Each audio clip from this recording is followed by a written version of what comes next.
शहापुरात भाजपला खिंडार, शेकडो कार्यकर्त्यांचा खासदार बाळ्यामामा यांच्या उपस्थितीत राष्ट्रवादी काँग्रेस शरदचंद्र पवार पक्षामध्ये जाहीर पक्षप्रवेश।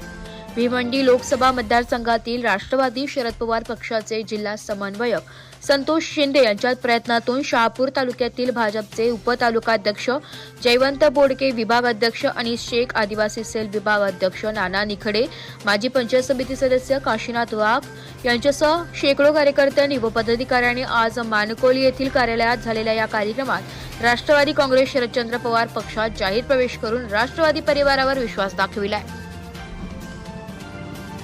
या प्रवेश सोहळ्याला राष्ट्रवादी शरद पवार पक्षाच्या महिला जिल्हाध्यक्ष डॉक्टर रुपाली कराळे, उपजिल्हाध्यक्ष सोनू काका पडवळ, ज्येष्ठ कार्यकर्ते दत्तू दिनकर, शहापूर तालुकाध्यक्ष नंदकुमार मोगरे, तालुका महिला अध्यक्ष कमलताई भोईर, शहराध्यक्ष विक्रांत शिंदे, युवाध्यक्ष अविनाश साबळे यांच्यासह मोठ्या संख्येने कार्यकर्ते व महिला उपस्थित होत्या। त्यामुळे येत्या जिल्हा परिषद, पंचायत समिती, ग्रामपंचायत निवडणुकीत वेगळीच राजकीय समीकरणे पाहाव्यास मिळतील। टिटवाळा न्यूजसाठी प्रतिनिधी प्रफुल्ल शिवाळे, शहापूर।